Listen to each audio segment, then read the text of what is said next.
We are live on Spreaker.com. I'm going to tilt this up a little bit. Just a smidge, so you get that. Got to tilt that up a little bit. And then we're going to go live on here. Okay, there we go. There we go. All right. Turn that a bit. No, other way. There we go. Boom. All right. So, we are here. It is a special edition of Candid Conversations. We have the man himself, Swish Styles. And we're here talking about, the life and times of the man himself. The struggles, the successes. Yes. The valleys, the peaks. Oh, man. So, wow, where do we start? We'll start at the beginning. Where did you get the name? Where was Swish Styles born? Swish Styles was a boss. I had a few names, man. I remember at one point I was calling myself Dr. Jekyll. Okay. Dr. Jekyll, Mr. Hyde. There's Swish Styles was the one that kind of really came into my own. I used to freestyle a lot before I ever really wrote songs, and I used to have this thing called UV. I actually have UV tatted on my arm. My boys, JR and Burjowski. JR I don't get to talk to as much as I'd like to now. Burjowski is basically family to me. Okay. His family is family to me. Yeah. And that goes deep. So one night we were barbecuing and freestyling and stush like that. Swish Styles just kind of came out of nowhere, and I started running with Swish Styles. I think that's when I first heard about you. Yeah. When you were Swish, I was like, okay. And then as we got into marketing and branding, it just made more sense to be Swish Styles. Okay. All right. There you go. So, you see, it's an evolutionary process here. It's a Christmas season, so, don't mind my hat themes. It's something that they started to expect of me. I walked into this office the other day that I frequent, and they're just like, what, no hat? So I had to kind of maintain my... No, I fuck with it, man. I like the toques. Yeah, man. They're just, And there's so many different characters now that you can actually wear. It's crazy. Like, I remember when hats were just straight up black, and then you had the mask, and that was it. You know what I mean? But, yeah, speaking of masks, you're not calling me now. I'm getting a call from New York Fries right now about some shit. I ain't even about to answer that. Yo, shout out New York Fries. Shout out, your works are the shit. Yo, I just had that, I did. I literally, for the first time, had that today. And I'm sitting there like, I'm feeling bad because I'm eating my fries and shit. My daughter's fries are messed up. My wife's fries are messed up. And I'm there with the perfect fries. Just like, well, I really feel bad, but y'all don't mind if I enjoy this, right? Because it is what it is. But let me get one of these questions out of here. We're gonna feather these questions in because I like when the conversation just flows naturally, but there's been a few people that I've kind of had conversation with over the last couple of weeks, and there's some questions, even going back to, I hate revisiting the past because if it's not a good thing, but even going back to January 25th, was it 2019? Mr. Fuck Niagara. Yep, that was definitely... That's cool, because I want to really put this in my past, and that was one of the reasons why me and Ezza did the track, was to kind of show the city, shit happens, nobody's perfect. I'm never going to sit and say I'm fucking perfect, but it was a point to say, I knew the night I did it, when we walked out of that venue, I looked at Ezza, I'm like, dude, I fucked up. They knew, it didn't really, I don't think it really hit Choom until the next day when everything was talked about, but then, I seen Choom at the 2019 Niagara Music Awards, and we talked, we hashed everything out, and that was why, like I said, as I'm like, we got to do this track. It happened. It is what it is. Let's make the best of it. Okay. Now, I know you were going through some times. I don't know exactly the timeline of what happened, so we might be jumping back and forth a little bit, but you were dealing with some personal matters during this time, if I'm not mistaken. Yeah. So I believe it was the week before that show, and in retrospect, I never should have took that show. Choom should have just had that headline. I should have never took that show. I was not in the right mind space. So the week before that show was in the same week I found out I was going to be a father, and I found out my mother had been diagnosed with cancer. And it didn't sink in at first because my mother, when I was born, shortly after I was born, my mother had uterine cancer. She had to get a hysterectomy. And then when she was in her 50s, I was in my late teens, she had breast cancer. And that went away. So I would imagine the breast cancer is part of what caused the bone cancer. They say that's one of the ways it happens. So my mom was struggling with this for years. But it just, I hadn't even clicked. Like, I was at that point where, like, I was just angry at the world, and like, my mom's going to beat this, all this and that. And that was when, like, my mom kind of said to me, it was like a week or two later, and I'm like, so what's going on? And she's like, well, I'm going to start chemo. And I'm like, wait, you never did chemo before? Because she never did chemo before. Yeah. And she's like, yeah, but it's terminal. And that was when, like, I think that was a couple days before the show. Oh. So like I just should not have been there. I shouldn't have done that show. I should have been dealing with my demons right from the start. So did you feel like you did the show to kind of as a way to deal with your demons? I would definitely say I was looking forward to that show as a way to escape. Okay. All right. Cuz I wouldn't call myself an empath, but like I have a sense of things, you know what I mean? And like I'd seen you before. And then I saw you at that show. It's something you didn't seem the same. Like something like your spark. That was the start. Even now, like I'm slowly getting back to being who I was before, but it's been a process. So now I'm not. Don't take this as nonchalance, but I always have this thing where I say life is a cycle. You know what I mean? We know it's coming. We know what's coming. You know what I mean? But like, I could never, I on my own, I'm dealing with personal matters, similar but different situations. It's a parental thing, you know what I mean? And we could talk about it, when it's my time to be interviewed or whatever. But, so I could only imagine like how you felt. And it must have been like not a catch-22, but like a bittersweet moment. 'Cause at one time, you're fearing for the loss of one while you're looking forward. So if it's okay, I'm going to dive in, and I'm just going to tell the whole story so you can kind of understand. So January, that happened. Would have been April. My mother's birthday was April 20th. I'll never forget. I never had a hard time forgetting my mom's birthday. Nice. Because of that. So by April, my mom went in for her first session of chemo. It was okay. My mom went in for her second session of chemo. She stopped eating. 3 days later, my dad sent her to the hospital by ambulance. She never came out of the hospital. So, everything was going on with my mom was caregiving for my grandmother. So when she went into the hospital, that became my burden. I had to deal with that. Now, I wouldn't necessarily call it a burden, but it was a struggle because through going through all that, I found out a lot about my family, about my grandmother, a lot of stuff I never understood when I was younger that even trying to learn psychology to process never made sense until the final days of my grandmother before she passed, and I started learning dark things that I'll take to my grave. So I go check on my grandmother. It's been like a week after my mother's been in the hospital. I find my grandmother, she's got pneumonia. Now, my grandmother always had pneumonia. She off and on. It was a thing through my whole life.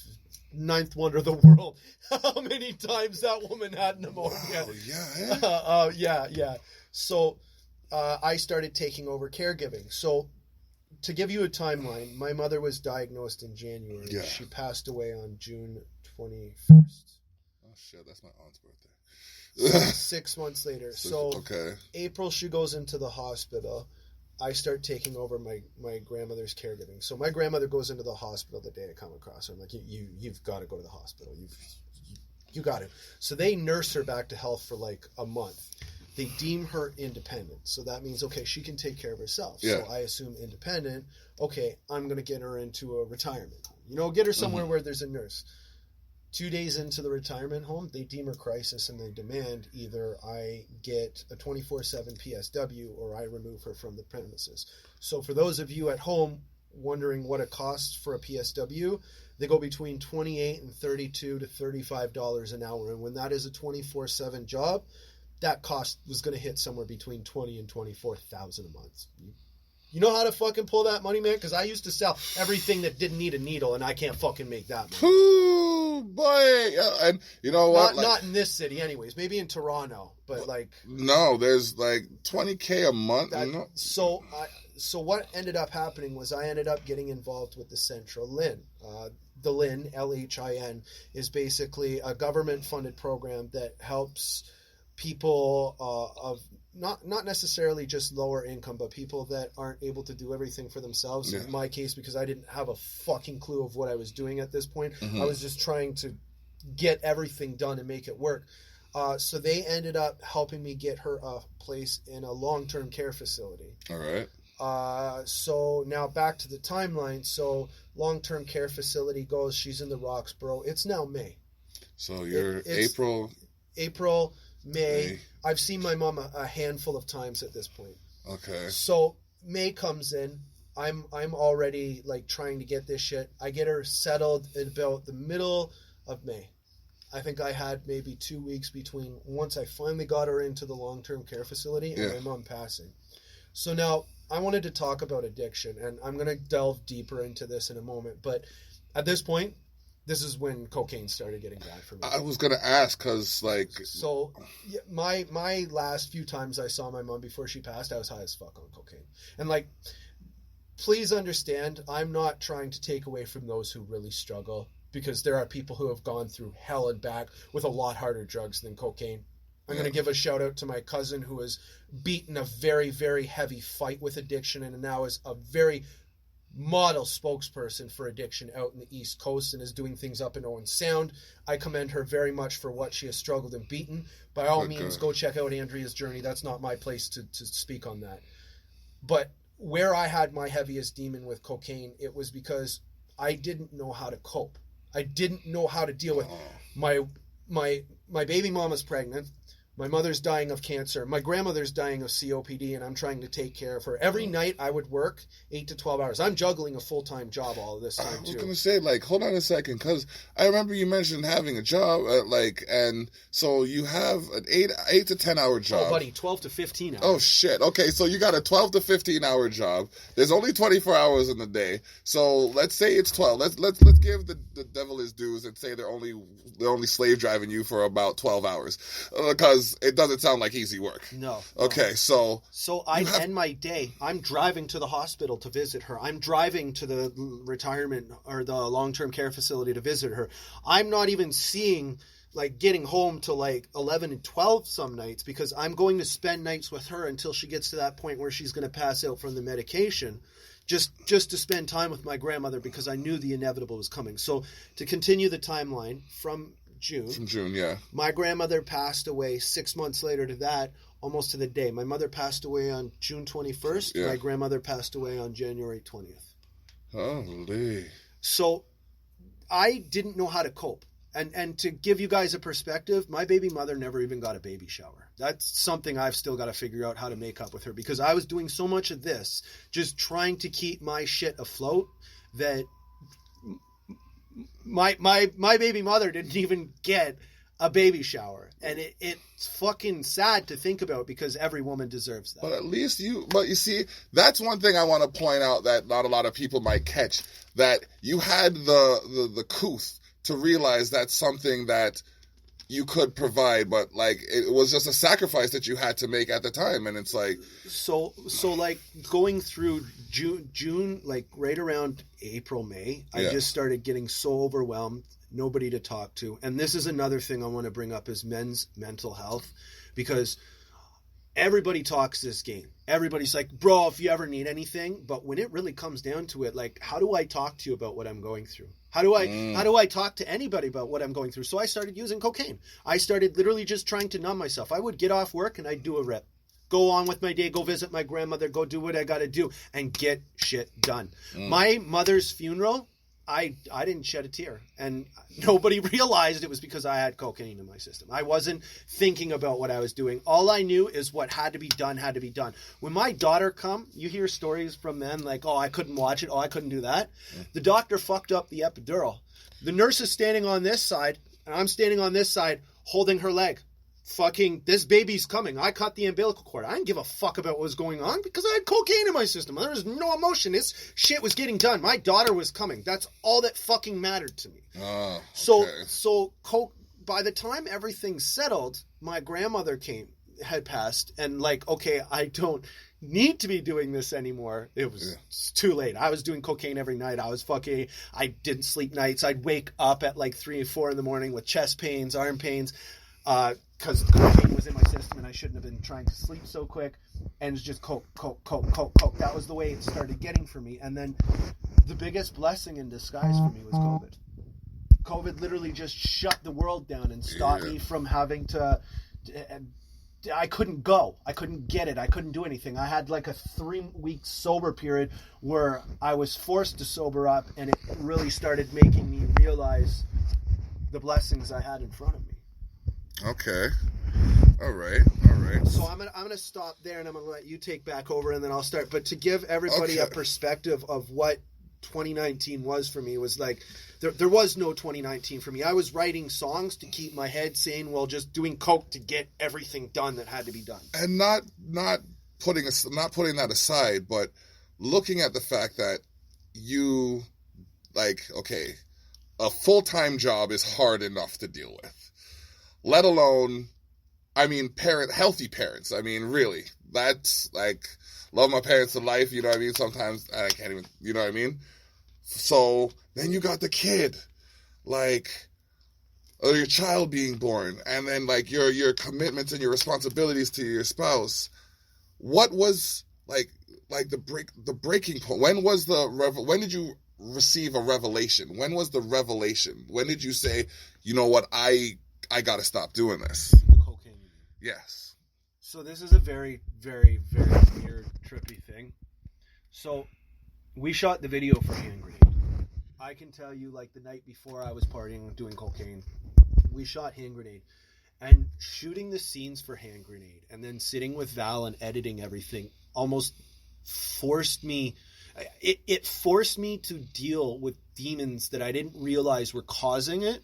Okay. And just made me go through everything I had gone through with my mother. But this time I was able to just kind of sit and focus on that aspect instead of, because I didn't really realize what I'd went through with my mother. I was too focused on everything else I had to do at the time. Yeah. Whereas this time COVID's happening. The world's not really happening. I'm not working as much. So it was literally like me facing the demon of losing my mom. And it just, I don't know. It was an epiphany. Hand Grenade, shooting the video for Hand Grenade was an epiphany for me. It just made me face the demon. It made me realize what was going on. And by the time we were done with Hand Grenade, my mentality had just changed. I didn't want to do cocaine anymore. I didn't want to escape anymore. I didn't want to be numb anymore. You know what I mean? Okay. So let's flip it for a positive note for a second. Hand Grenade. I'm hearing there's something very significant about that about like not only just the song and the merchandise, but you have a new product, if I'm not mistaken. Yeah. So for anybody in the Niagara region, in St. Catharines on St. Paul Street, there is a wicked smoothie coffee bar called Quench Beverage Bar. Yep. They have a signature drink. It is chocolate cherry. Now, I promise you, because my first reaction was, oh, this is going to be really sweet. They did an amazing job of mixing it. It is not overly sweet at all. It is amazing. And all proceeds of this drink are going to be donated to Hospice Niagara, along with all my Hand Grenade merch. If you copped shirts, I want to thank you so much, because I know some of the people watching right now did cop shirts over this summer, and I appreciate your support so much for doing this. For those of you who haven't and you want to grab one, get at me in my messenger, call me on the phone. I will happily get one printed up and deliver it to you. Let them know where they can reach you on that. For those watching on my stream. Those on your stream, obviously. You can find me on all social medias at It's Swish Styles. www.swishstyles.com. Send us an email. You can get a hold of my manager, Will Dridge, at the pawn shop, or go over to the Jump Off, St. Catharines, also both on St. Paul Street. Get a hold of us. You can find me everywhere, Swish Styles. Man's doing things, you know what I mean? Like, okay, let me dive back into some of these questions here, because... By all means. All right. Now, how long have you been in the industry? So in the industry, this is a tricky question. So I've been an artist since I was 19. That's where I found myself, and I started freestyling. My first show was actually fantastic. It was the first time Snack and all of them had actually come to Canberra. That was my very first show. Thank you, Neil Gordon, for that one. All right. So in the industry, though, because that is a different question. Doing a couple shows here and there, making some songs is not in the industry. No. In the industry is when you're working with professionals, when you're really doing things. I would say in the industry, maybe 5 years, not even, maybe 4 to 5 years. Okay. And now with taking that, what advice would you give yourself 10 years ago based on what you know now? Slow down. Shows are amazing, but if you get caught up in the hype of what shows are and the enjoyment of it, you're going to miss out on the business opportunities that could feed your family. Ooh.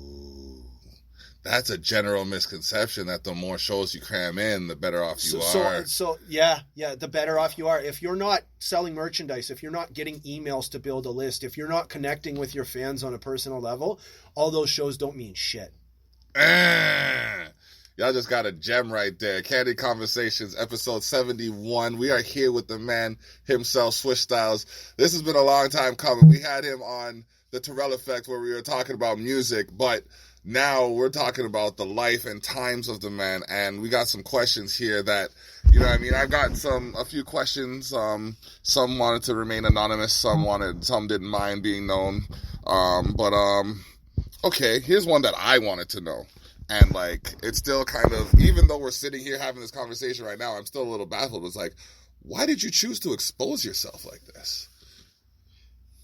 So, I've always been the type of person where, like, I keep certain things hidden. You'll never see me posting pictures of my daughter. You'll never see me posting stuff about my family unless it's something I want to be known. I keep my personal life very protected for my family. And that's because I didn't start as a rapper. I started in the streets. I have friends. I have enemies. I have enemies that can be dealt with very quickly, but it's not the situations I want. I want to be a businessman. I want to be successful, and I want the people around me to be successful. But for this, it's that I know that there's been a lot of common misconception.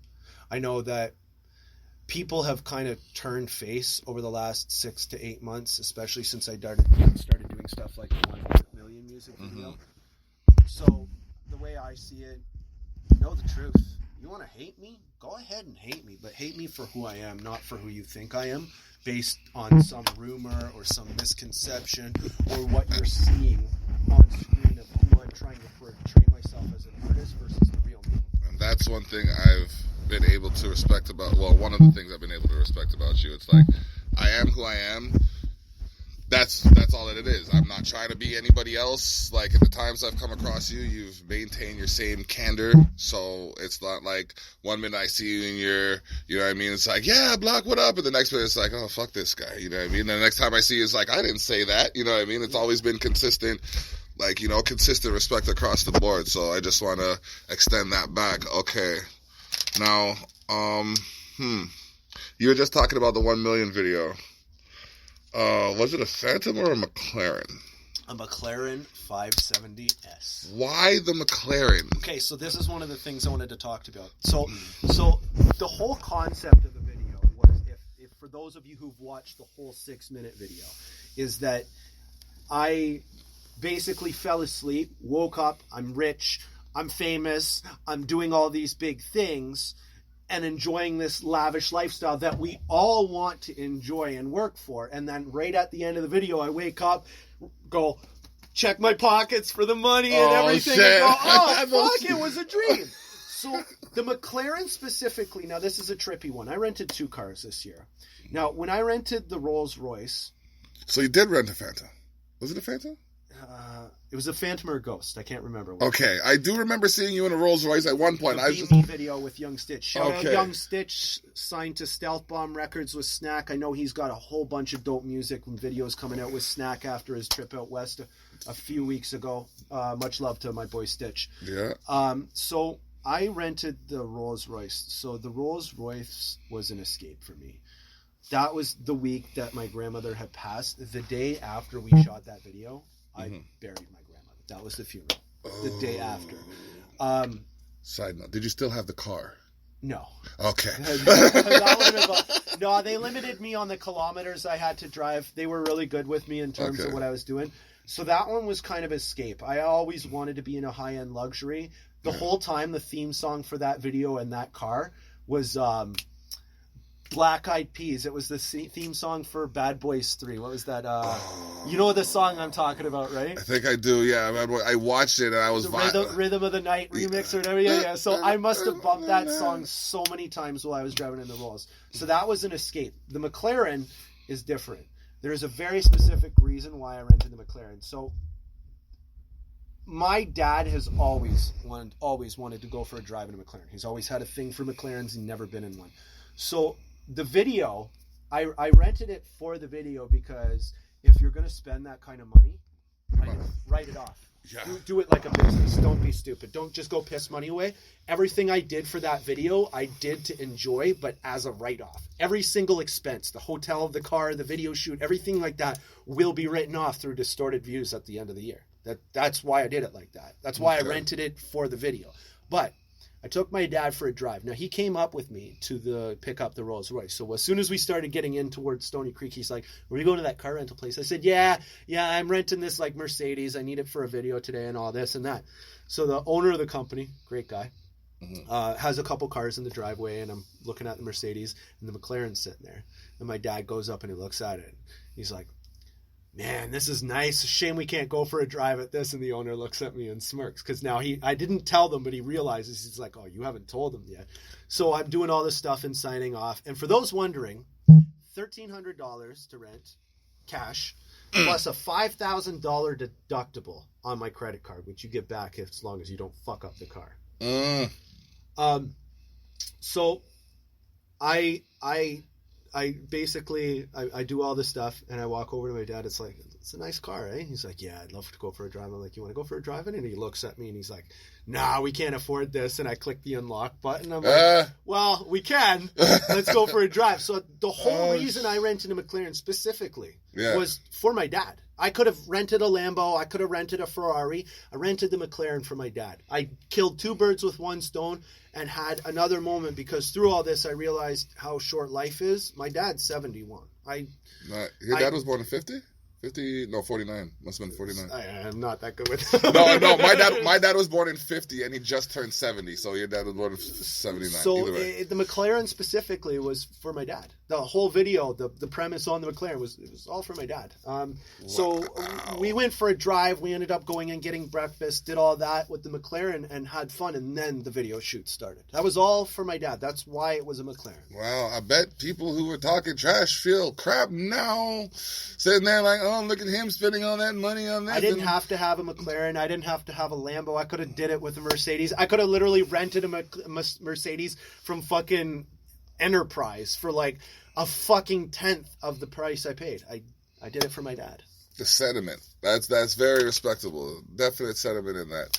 Like, and that's the thing. When people are looking at the surface, they don't understand what's beneath it, like the motivation, the motives. They look at the action and they don't understand what the motives are. So, like, even myself, I'm not gonna lie, I've misjudged some of your actions. And now hearing this story, I'm getting a better understanding of what it is, like, that's driving you. So I guess I have to ask you this question because it's relative to it.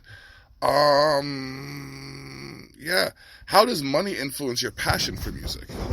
So now we're going to touch on the past I was telling you about. Okay.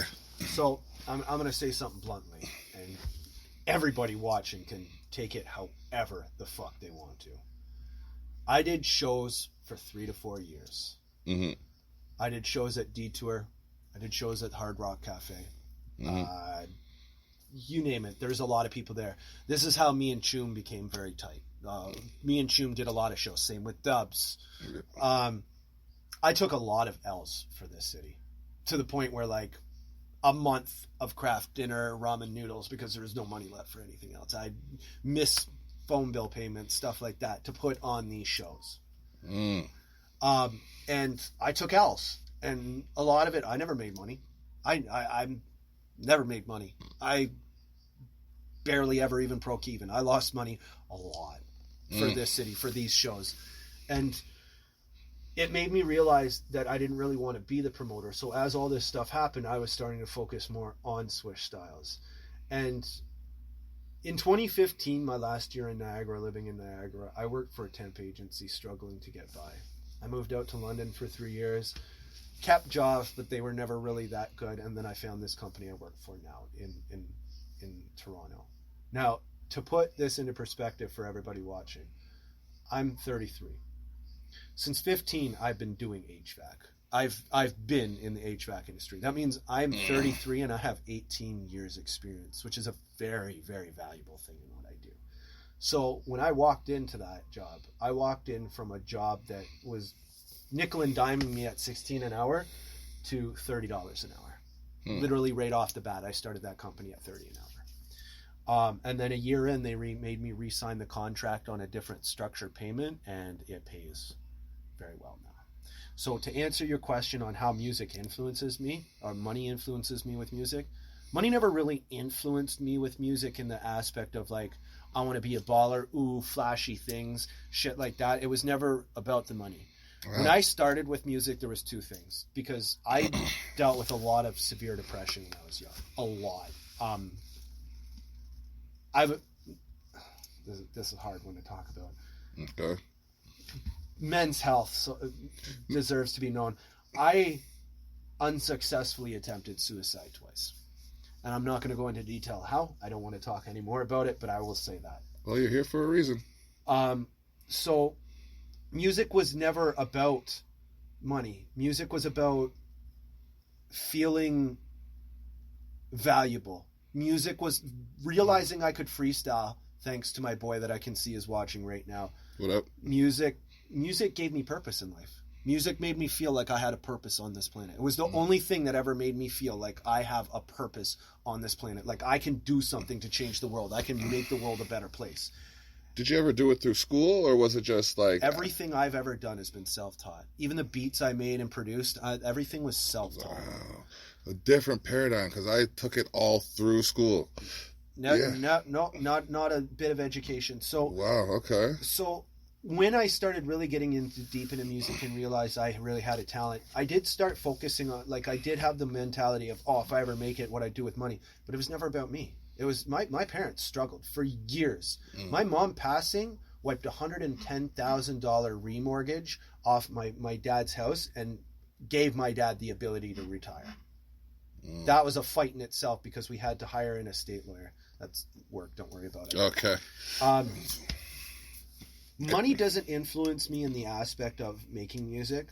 Money influences me in the aspect of what I can do with music to reach new fan base, because marketing is a key to growing your fan base, regardless of who wants to say anything different. Okay. You're right. You're right about that. So since dealing with the losses that you've dealt with, what kept you going? Mental health. Mental health. Music. Every time I get severely stressed out, I didn't know how to breathe, I didn't know how to do anything, I wrote music. That's how I came up with 1 Million. That's how I came up with Hand Grenade. There's a lot of new songs that are going to be coming out next year that I'm not talking on right now, that has to do with mental health. Mental health and music seem to go really, really hand in hand for me. Music's always been an escape.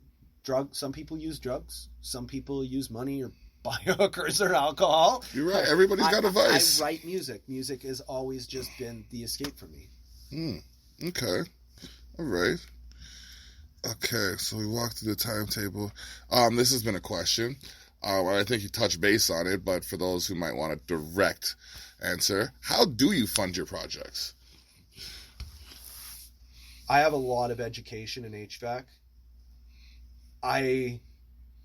If COVID hadn't happened, I would have hit 6 digits this year. I take care of my family first. My bills are always paid. I make sure I put money away. My daughter has an RESP. By the time she's 80, by the time she's 18, by the time she's 18, she'll have 80K sitting there for school. And I will make damn sure in any way, shape, or form I can that by the time she's 18, if she wants to go be a fucking brain surgeon, I'll fucking remortgage a house. I'll go sell crack. I will do whatever the fuck I have to pull 500K up to make sure she can do that. But my daughter has an RESP, and there's a TSFA maxed out with investments in mutual funds that is just sitting there. So if anything ever happens to me, because Lord knows when you get insurance policies and life policies, they pay people just to find ways not to pay you back.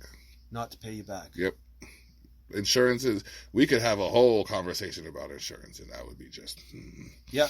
It's sad that we have to pay so much to avoid an issue or an ailment or this or that. My dad wanted to get a life insurance policy after everything with my mom. I started looking at what he wanted and looking at his age, and I told him, I'm like, just start throwing everything into a TSFA. Just start throwing, have it in investments. Between the interest and what you throw in, by the time you're done, the payments will be less and you'll have more. Yep, you got to make sure you're getting back, I think you got to get back at least 4%. Shout out to Mikey Bars and Will Dridge, because both of them have pushed me heavily into business mentality, to understanding and looking more into the business aspects before you do stuff. Yeah, you get it's just a matter of getting the right percentage back too, on those mutual funds and on those things. But alas, HVAC. It's not selling drugs. It's not some pretty fucking inheritance that I promise you didn't happen. I work my ass off for a living. I work 6 days a week. That's why most of the time you see me down, I'm on Sunday on my day off. I can't. People hit me up, like me and Dubs got a track together. I'm sorry, Dubs. It's been 6 months. We were supposed to shoot the video, and I haven't been able to get down because work. So what's your secret sauce, so to speak? What's your go-to when it comes to your creative aspects? What is it that you do that, puts you in a different place from everybody else? I mean, there's a few things. I don't listen to just rap. Like on the way over here, I was listening to "Scream and Shout" by Britney Spears and will.i.am. Bro, I'm so far all over the place with music, from rock stuff like Crown the Empire, Wage War, Slipknot, to EDM stuff like Skrillex, David Guetta. Lil Wayne is a heavy influence to me, but so was Lupe Fiasco. Okay. So I'm so all over the place that when I'm writing music, I'm not in that one style mind. I'm not sitting here. I'm not one of those people that's going to go, oh, Wu-Tang this and you know what I mean? Tupac that. Yeah, I fuck with a lot of the greats. I've taken in a lot of the greats, but I just listen to so much stuff because I get bored of the same sound too quickly. Okay. All right. Also, I make a lot of music off of emotion. Okay. All right. What was the first feeling you experienced when your child was born? We're revisiting that. When my child was born. That's a tricky one, because when my child was first born, there was no feeling. It was, okay, what's got to be done next? And this is where the cocaine came in. Now, it started to get to a point where I was depressed in the beginning of this year, because my daughter was born in October of 2019. So my daughter's at 3-4 months old, and I'm starting to hate myself because I don't feel anything towards my daughter. This was the cocaine, because I had taught myself how to numb everything out. So when COVID hit and I started to sober up and I started to really experience everything, the first feeling for my daughter was the greatest feeling in the world, and it's the best feeling I have every day. When I have a hard day, it's what I think about. I've actually started realizing how to control my emotions more, because when I get too angry, when I get too upset, I think about my daughter. It's the first feeling I had towards my daughter is just that I will do anything and everything to make sure your life is the best I can make it. That's good to hear. That's good to hear. because that means you have that connection established. There's some people who are numb, like, and not for any like drug purpose, but like are numb to that connection, so they don't know how to, you know, relate, kind of thing. I know, like, when it comes, my daughter is she's my screensaver, like, because when I have stressful days and I'll just open my phone and I see her smile, it's just like, oh my gosh, you've come from so far till now. It's like, it's great. So I wish you many, many successes where it comes to your parenting, and just, if I can offer you any parental advice, just trust yourself. Trust yourself, and you will, like, you'll know. You just, like, if you're not sure, meditate and trust yourself, and then you'll figure out what to. There's times where I'm just like, I'm at her, and it's just like, wait a minute, am I at her because she needs to get gotten at, or am I at her because of something that's wrong with me? And a lot of the times it's something that's wrong with me, and then, you know, it'll come out because she'll ask me a question, and it's just like, and I'll try to teach her that life lesson, not realizing I'm the one who has to learn it. Yeah. So, you know, it's just, it's honestly one of the most gratifying things, like seeing yourself in your child is one of the most gratifying things, or seeing myself in my child, or even my wife in my child. It's like, you can tell, and you'll get to the point where it's like, okay, that's one of your traits. You're going to have to deal with that. You know? Well, I already see some of those. I was so bad as a kid for climbing shit, climbing cupboards, climbing stuff like that. My daughter is 14 months, and she's already, like, climbing chairs, climbing couch. Man. My daughter, by the time my daughter was 8 months old, she could climb up on the couch and knew how to get down off the couch. Wow. It's scary. That's scary, bro. I remember one time we had this L couch, an L sectional, and I put her on this corner. I put her on the far side, and the converter is like where you're sitting. So she crawls across, and I saw her go into the converter. I'm like, oh, are you going to turn the TV on for Daddy? Crawls over to the converter, picks up the converter, turns on the TV. She's 6 months old. Yeah. I'm looking at her like, you understood that? You did it? Okay. There was another time I said, before we went to the store, I said, okay, remember, we need to get some hair ties for you. So we get our stuff and we're getting ready to go, and she walks off. Like, where are you? I'm calling at her. I'm like, where are you going? And she's walking down the aisle. So she stands in front of the hair ties and she's pointing at them. I completely forgot. Jenny completely forgot. But she remembered. And we'd been to the store a couple of times, like maybe twice before. So she knew where it was. So it's like, and she's pointing at them. I'm like, oh, wow, you're right. Picked up the things. Yeah. They know. There's this one, I don't know how spiritual you are, if you're religious in any way, but there's this one scripture in the Bible where they're like, Rhoda. They say, listen to Rhoda, because Rhoda's a kid that heard the door knock when all the adults didn't, and it was I think it was like one of the spirits coming to visit or some shit like that. So they're like, you got to listen to. Basically, the kids know what they're doing. Is what I'm trying to get to. So like, just if you pay attention, if you watch them close, bro, I'm telling you, that's why, like, it's just amazing to see like some of that kind of stuff. But like, revisiting what we're here for, you being here, that's a big thing to discuss, because as a man we're supposed to be macho, and you know, we don't have feelings, and that's why what pushed me over the edge with cocaine is not being able to talk to anybody. Like, I got a lot of boys, and this isn't a shot at some of my boys, but I know I can't talk to my boys about that, because I'm gonna get toughen up, you gotta be a man conversation. Yeah, and that's just how we were raised. But what does it to be a man? What does it mean to be a man? Realistically speaking, it means to own up to your feelings, own up to your emotions. Know that, hey, you know what? We have fragility, in a sense of, like, as much as we're expected to be a certain way, it can't always be that way. Yeah. And to be that way, we need support from, like, our peers and, you know, our family and things like that. Like, I mean, I know there's times where it comes to me where it's just like, okay, like, what the fuck? Like, okay, 3 situations, 3 different people, 3 different situations, all of them created a conflict to a degree with me. And I'm left wondering what the hell I did wrong. I opened my house to one guy. I brought my house to the second guy. You know what I mean? And the third guy is just, I did a lot of work for free, and he decided to take umbrage with the way I did the work. It's like, but I'm doing good for you. And you're fucking with my mind, trying to make me seem like I'm the bad guy. Like, okay, cool. Onward and upward, because if I get caught up in, there's 7 billion people in the world, I got to be able to tell myself that I'm doing good, because I know some of them are going to tell me that I can't. So that's just the mental health thing where it comes down to it. You touched base on a few of these questions before I even got to ask them. So that's good. Where do you see yourself in 10 years? Self-employed.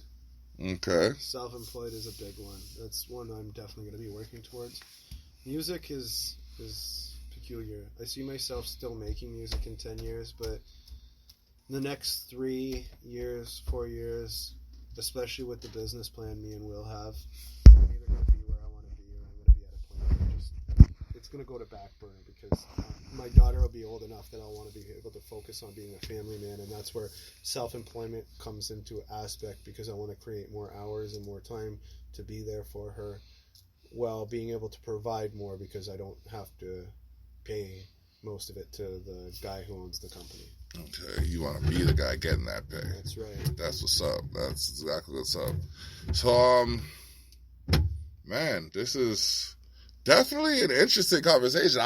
I'm glad that I got to host this, because I feel like I'm learning more about you, and not only that, it's like I now, in looking at other artists, you know what I mean, have to take consideration that as much as on the surface, and this isn't a shot or anything, on the surface they appear like everything's hunky-dory. I couldn't find a better term. But it appears like everything's copacetic. There we go.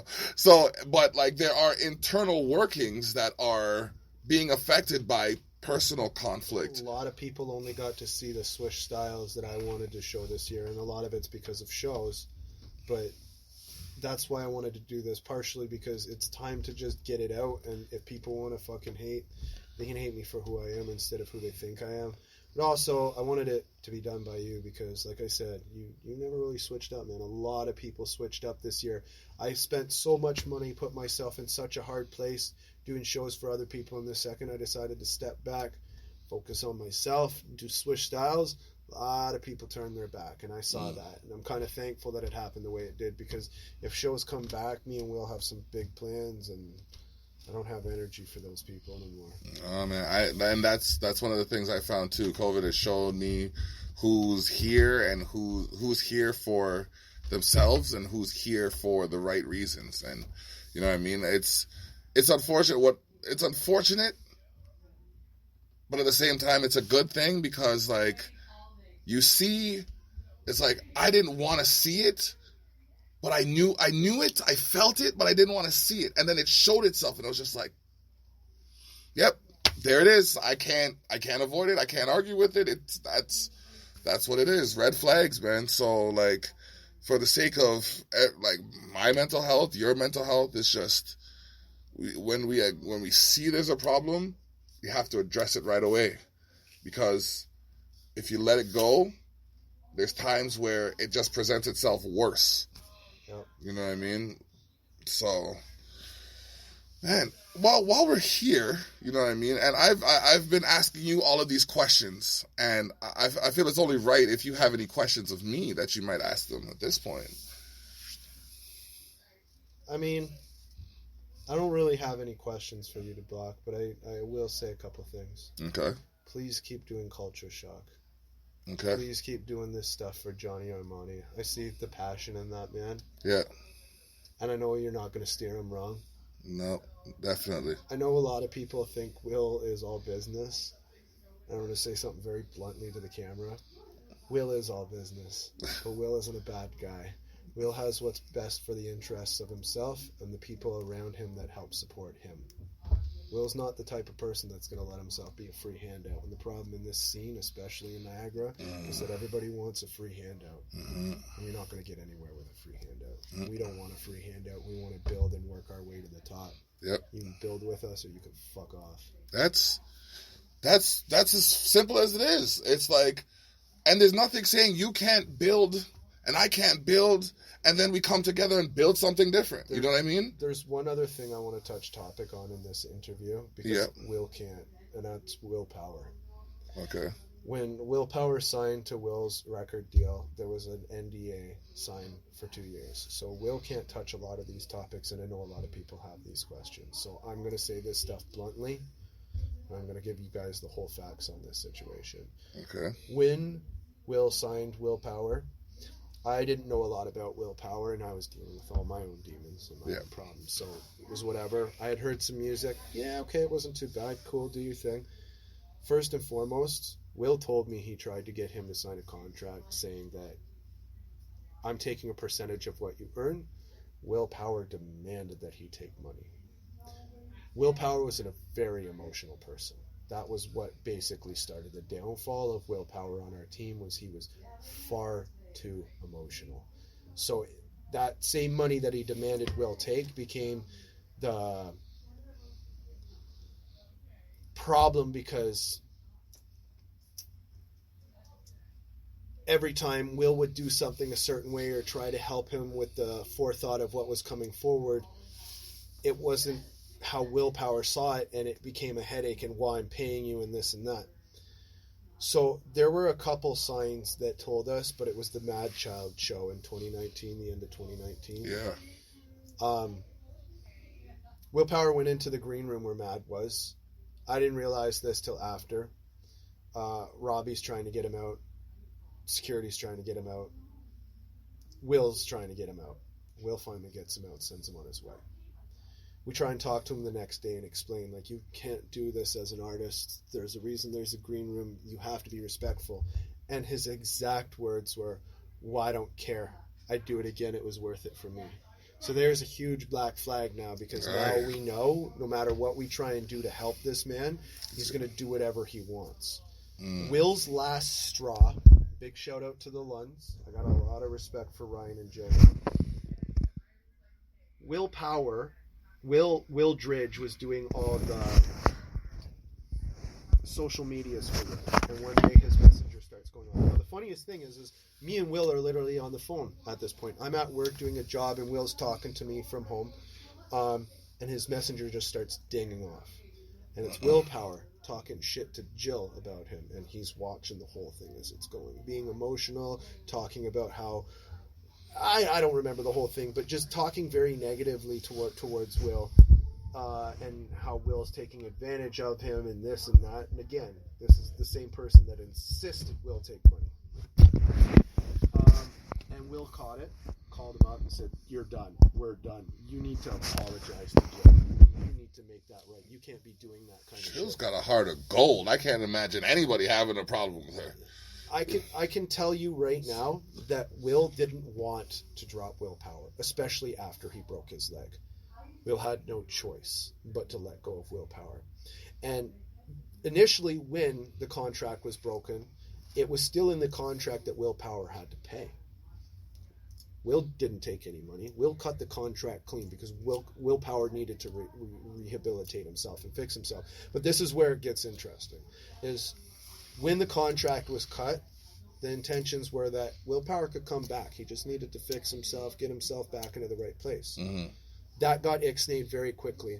Willpower has a severe alcohol problem, to the point where if you ever see that man driving, get the fuck off the road, because he's probably been drinking.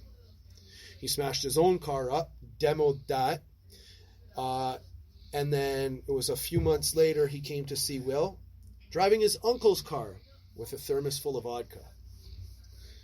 That man has a very, very bad problem with drinking, and we don't want anything to do with him. We only wish that he realizes his situations and betters himself at this point. It's no hate.